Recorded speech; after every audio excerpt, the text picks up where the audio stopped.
અમદાવાદ શહેરના માણેકબાગ, શ્રેયસ ટેકરા અને આંબાવાડી વિસ્તારમાં અસામાજિક તત્વોનો આતંક ફરી સામે આવ્યો છે।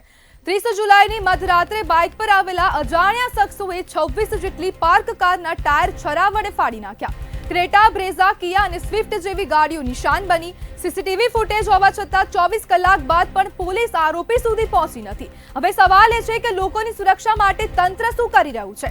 આવી ઘટના માત્ર વાહન તોડફોડ નથી, પરંતુ તંત્રની બેદરકારીનો પણ જીવતો પુરાવો છે। શહેરના પોસ્ટ વિસ્તારમાં રાત્રે કોઈ વ્યક્તિ બેફામ ફરકી શકે છે અને પોલીસને ખબર પણ ના પડે તો સામાન્ય જનતાનો ભરોસો કોણ જાળવી રાખશે? લોકોનું કહેવું છે કે નાઇટ પેટ્રોલિંગ માત્ર કાગળ પર છે। સીસીટીવી હોવા છતાં કાર્યવાહી ધીમી ગતિએ કેમ? શું તંત્ર આ ઘટનાને પણ ફાઇલમાં દબાવી દેશે કે કાર્યવાહી કરશે? શહેરમાં જો આવું ખુલ્લેઆમ થાય અને જવાબદારો પકડાતા ના હોય તો આવા તત્વોને ઉકસાવવા માટે શું આપણે તંત્રને જવાબદાર નહીં ઠેરવીએ?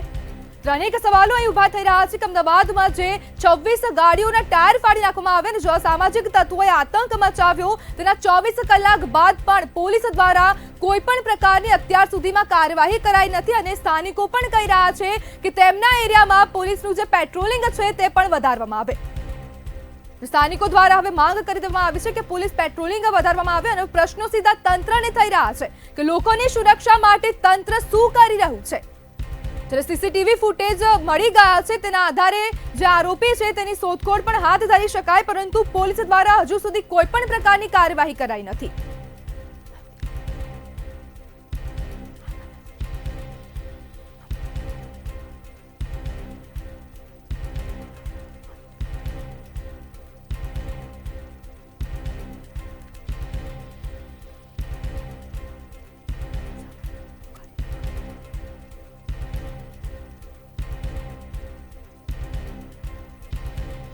પ્રશ્નો હવે તંત્રને થઈ રહ્યા છે કે લોકોની સુરક્ષા માટે તંત્ર શું કરી રહ્યું છે?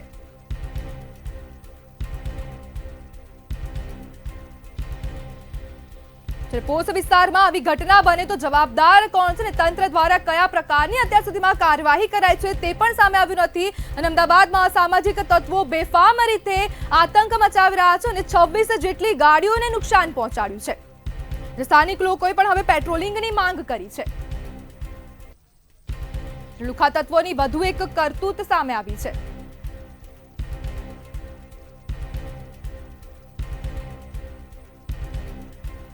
આપણી સાથે સામાજિક અગ્રણી જોડાઈ ગયા છે રાજેશ બ્રહ્મભટ્ટ। જી રાજેશભાઈ, અમદાવાદમાં લુખા તત્વો હવે ફરી બેફામ બન્યા, શું કહેશો?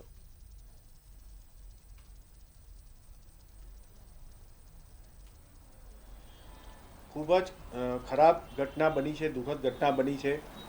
લોકોની માલ મિલકતનું અને લોકોની કોઈ સાચવણી છે નહીં, જીવનની એની કોઈની સેફટી નથી। સીસીટીવી ફૂટેજો હોય, પોલીસો હોય, હોમગાર્ડ હોય, આટલું તંત્ર હોય ત્યારે બહુ શરમજનક ઘટના બની છે અને આટલા લાખો રૂપિયાનું નુકસાન થઈ ગયું હોય આ અદેખાઈ દેખાય છે। કોઈને કોઈની દુશ્મની કાઢી હોય એવું દેખાય છે।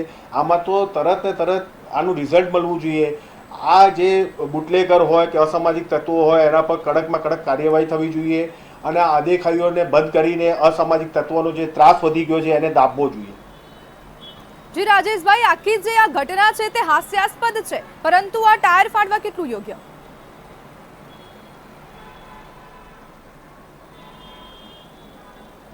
લાખો રૂપિયાનું નુકસાન થઈ ગયું છે। ઘણા લોકો ઘણી જગ્યાએ સીસીટીવી ફૂટેજોમાં જઈએ છે તો ઘરોના ઓટલા તોડતા હોય છે, ઝાંપા તોડતા હોય છે, ગાડીઓ તોડતા હોય છે અને આ એક જાતનું માનસવીપણું થઈ ગયું છે। કોઈને કોઈનું દેખાતું નથી, પણ એમાં હવે તંત્રએ જાગવાની જરૂર છે। પોલીસ તંત્ર ખૂબ સારું કામ કરે છે, પણ સાથે સાથે સીસીટીવી ફૂટેજ હોય કે અરજીઓ ઉપર ધ્યાન લઈને અને કડકમાં કડક કાર્યવાહી કરવી જોઈએ, કાયદેસરના પગલાં ભરવા જોઈએ જેથી કરીને બીજો કોઈ આવો ઊભો ન થાય, આવો બનાવ ન બને। અને અમદાવાદ શહેર ને ગુજરાત તો અત્યારે ચારે બાજુ કેમેરાથી ઘેરાઈ ગયું છે, ત્યારે જ્યાંથી નીકળ્યો હોય ત્યાંથી એને પકડી શકાય છે।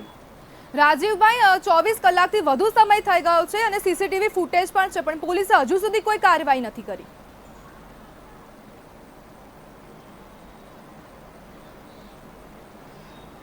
આમાં કોઈની રહેમ નજર હેઠળ કામ ચાલતું હોય એવું લાગી રહ્યું છે મને।